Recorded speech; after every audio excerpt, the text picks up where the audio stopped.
Halo Sosius, apa kabar semuanya? Semoga dalam keadaan sehat selalu ya.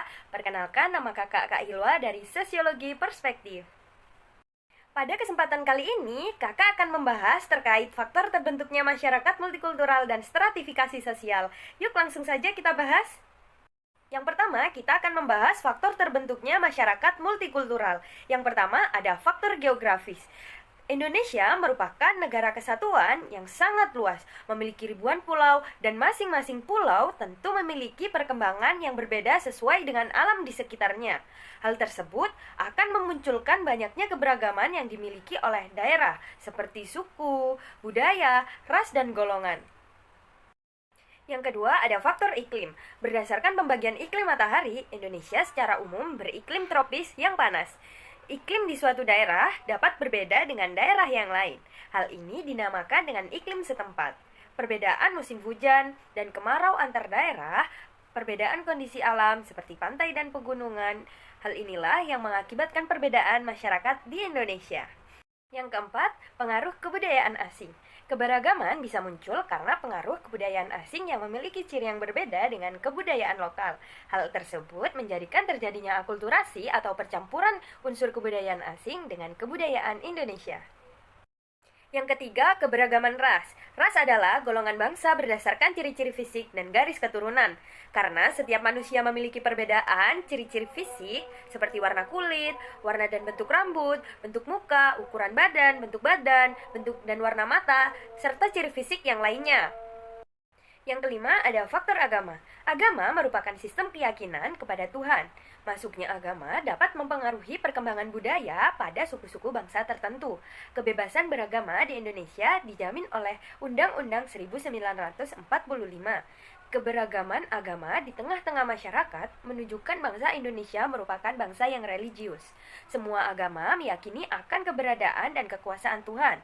Akan tetapi, sistem keyakinan dan ibadah antara satu agama dengan agama yang lain berbeda.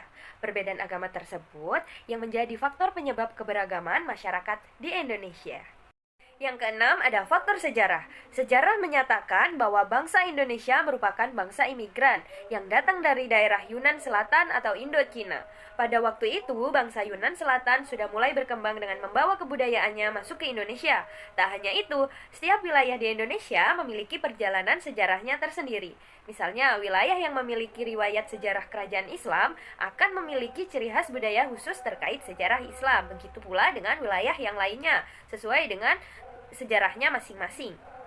Faktor yang ketujuh, penerimaan masyarakat terhadap perubahan. Bagaimana sikap masyarakat terhadap perubahan yang ada sangat berpengaruh dengan pembentukan budaya dan keberagaman.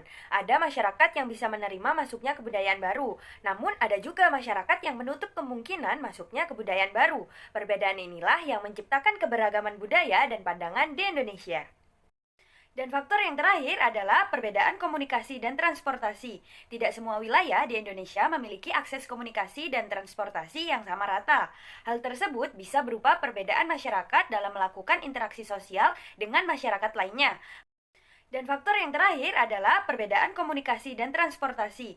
Tidak semua wilayah di Indonesia memiliki akses komunikasi dan transportasi yang sama rata. Hal tersebut bisa berupa perbedaan masyarakat dalam melakukan interaksi sosial dengan masyarakat lainnya. Perbedaan akses ini menjadi penyebab adanya keberagaman di Indonesia. Berikutnya, kita akan membahas faktor terbentuknya stratifikasi sosial. Stratifikasi sosial dapat terbentuk pada masyarakat karena adanya keinginan yang tidak disadari untuk memperoleh sesuatu yang dianggap berharga dan langka. Menurut Surjono Sukanto, di dalam masyarakat manapun selalu dan pasti mempunyai sesuatu yang dihargai. Apa saja itu?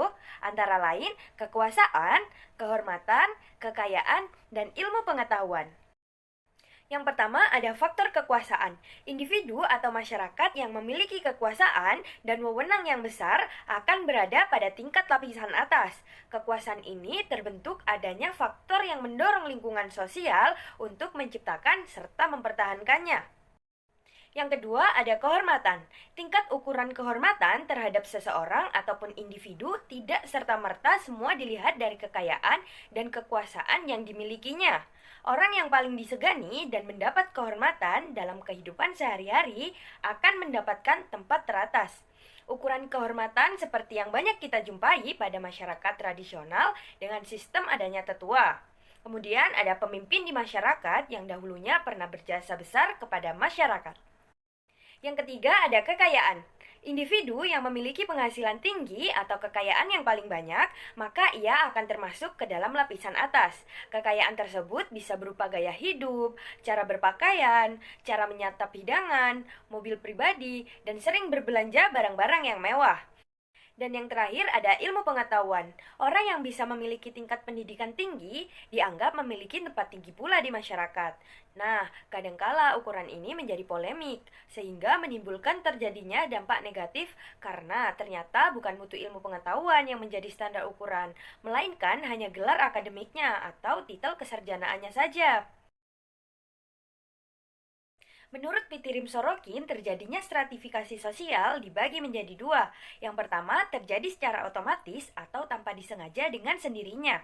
Proses ini terjadi karena salah satu faktor yang telah ada semenjak seseorang dilahirkan, atau dapat pula terjadi karena adanya faktor pertumbuhan yang terjadi di masyarakat. Seseorang yang ada dalam lapisan tertentu bukan atas kesengajaan yang telah dibuat oleh masyarakat atau dirinya sendiri, namun akan terjadi secara otomatis. Sebagai contoh adalah keturunan. Yang kedua, terjadi secara sengaja. Stratifikasi sosial bisa saja terjadi dengan sengaja. Hal ini bermaksud karena memiliki tujuan tertentu atau untuk kepentingan bersama. Penentuan dalam sistem dengan adanya wewenang sekaligus kekuasaan yang diberikan oleh seseorang ataupun organisasi. Contohnya, diberikan oleh partai politik, perusahaan, tempat kerja, atau pemerintahan, dan lain sebagainya. Sekian yang dapat kakak sampaikan. Apabila ada pertanyaan, bisa komen di kolom komentar ya. Sampai jumpa sosius di video selanjutnya. Bye!